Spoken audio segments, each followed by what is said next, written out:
Cililitan, Jakarta Timur. Selamat siang Stefanus, bagaimana kondisi terkini banjir di Cililitan dan daerah mana saja yang terdampak banjir paling parah? Ya Imron, saat ini saya berada di Jalan Ciliwung, Kelurahan Cililitan, Kecamatan Keramat Jati, Jakarta Timur. Dan untuk kondisi air yang merendam di permukiman warga saat ini sudah berada di tempat saya berdiri ini sudah hampir mencapai 1 meter. Namun di bawah di sebelah kanan saya ini sebelah persisnya agak jalan menurun dan itu ketinggiannya sudah di atas 2 meter begitu Imron. Ketinggian air di sana masih cukup tinggi begitu ya, 1 meter hingga 2 meter. Lalu bagaimana dengan warga di sana? Apakah sudah seluruhnya dievakuasi atau masih ada yang tetap memilih bertahan di rumahnya masing-masing? Ya Imron, berdasarkan keterangan dari pihak lurah kecamatan Kelurahan Cililitan ini, beberapa warga sudah mengungsi di lokasi yang sudah dijadikan tempat pengungsian seperti di RPTRA Cililitan, di kampus Binawan, dan di 3 tempat lainnya yang berada di Kelurahan Cililitan. Namun masih ada beberapa warga juga yang masih bertahan di rumah dikarenakan harus menjaga keamanan rumah hingga mereka bertahan sementara di rumah mereka begitu, Imran. Baik, itu artinya di lokasi ini merupakan wilayah yang memang dalam tanda kutip langganan banjir begitu ya, setiap terjadi hujan dengan intensitas curah hujan yang tinggi. Iya, begitu Imran.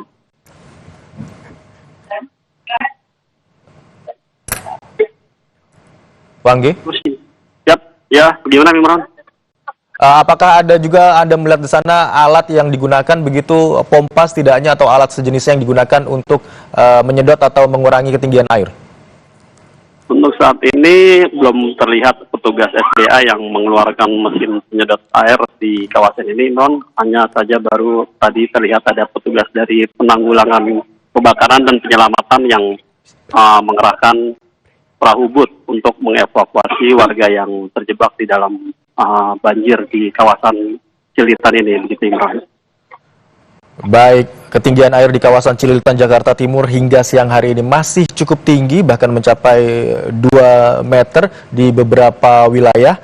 Dan sejumlah warga juga telah dievakuasi, namun tetap ada warga yang memilih untuk bertahan di rumahnya masing-masing. Terima kasih atas laporan Anda, jurnalis Kompas TV Stefanus Wangge yang melaporkan dari Cililitan, Jakarta Timur.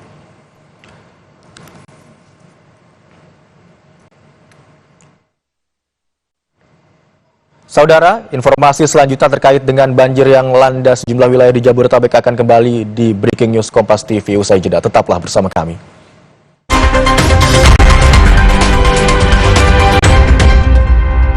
Banjir yang melanda sejumlah wilayah di Jabodetabek akan kembali di Breaking News Kompas TV usai jeda. Tetaplah bersama kami.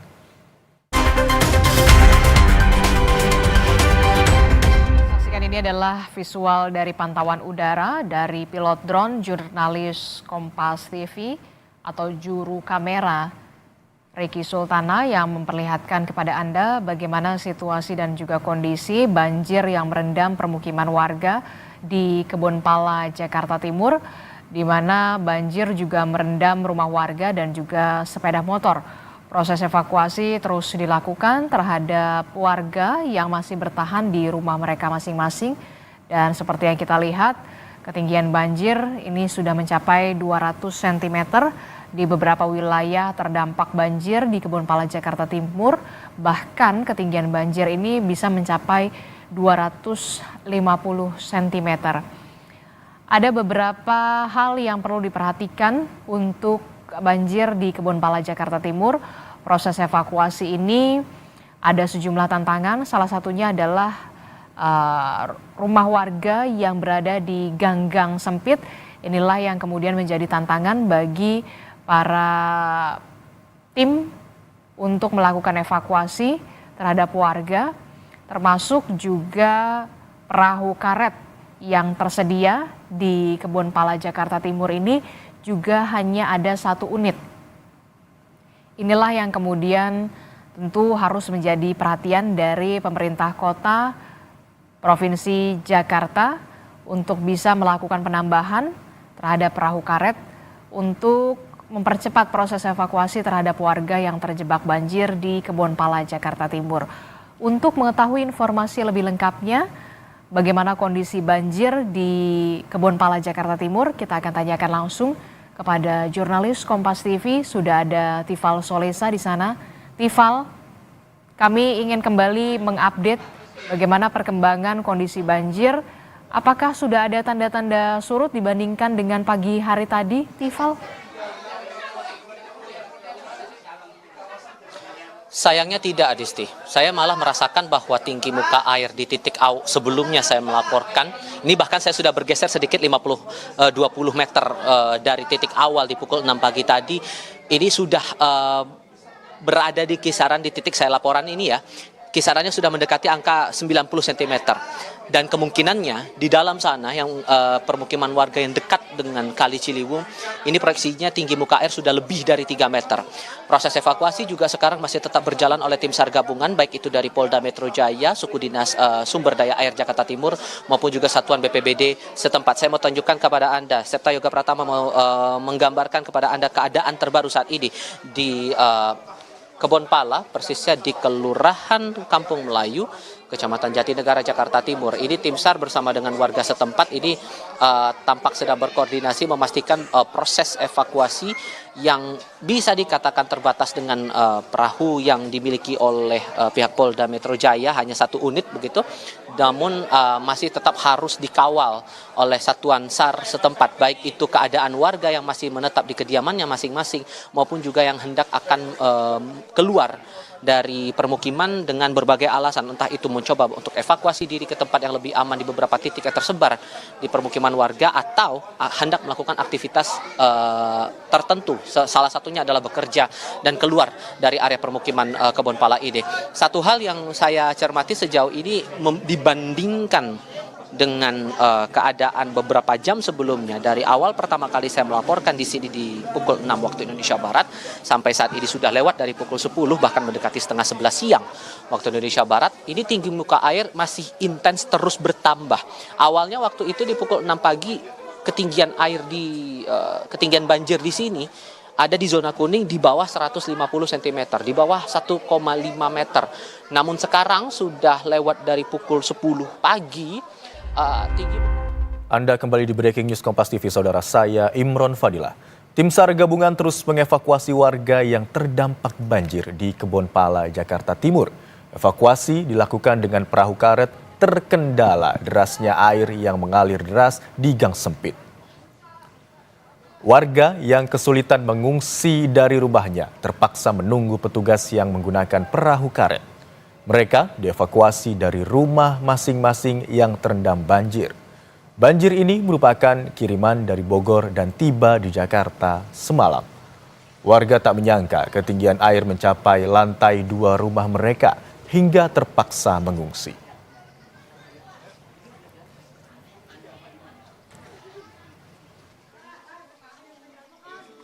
Kembali melanda sejumlah wilayah di Jakarta, khususnya di sekitar Kali Ciliwung sejak Senin kemarin. Pintu air Manggarai berstatus waspada. Pagi hingga siang hari ini, imbas dari kiriman air di Katulampa dan Depok. Berikut liputan jurnalis Kompas TV Asri Gunawan dan juru kamera Andika Ahadian.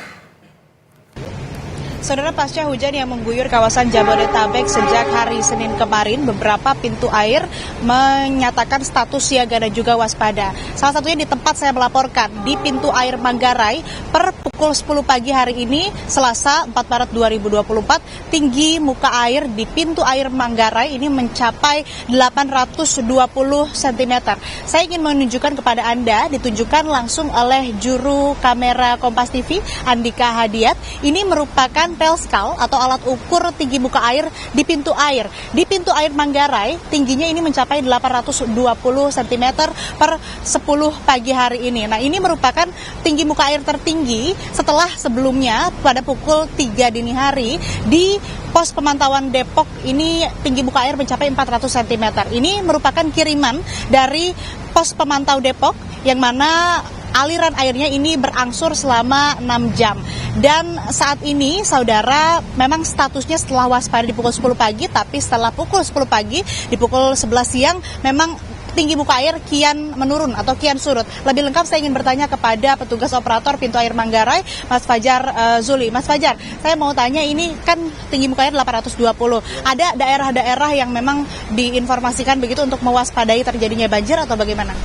Ya, untuk di daerah-daerah itu ada di sekitaran Sungai Ciliwung ya, seperti di Bidara Cina, Rawajati, Pejaten, seperti itu masih kemungkinan terdampak banjir ini. Nah, ini kan tinggi muka air 850, normalnya 750 cm begitu ya, artinya sudah melampaui. Nah, antisipasi apa sih yang dilakukan untuk kemudian bisa menanggulangi ini agar mencegah banjir terjadi ke daerah lain? Ya, kalau untuk antisipasi di pintu air Manggarai kita penambahan bukaan ke arah Kali Ciliwung Lama ya. Selain juga optimalisasi yang ke arah banjir Kanal Barat gitu. Nah, untuk mengantisipasi terjadinya banjir lagi, kita kan pasti melihat data-data dari pos pemantauan lainnya dari Katulampa dan juga Depok. Kalau kita melihat data terakhir, apakah ada kemungkinan tinggi muka air ini meningkat begitu? Untuk saat ini sih kemungkinan ada penurunan ya. Tapi untuk di pos Bendung Katulampa di jam 11 tadi terakhir masih bertahan di 90 atau masih di siaga 3 ya. Mungkin ada penurunan tapi tidak terlalu signifikan sih.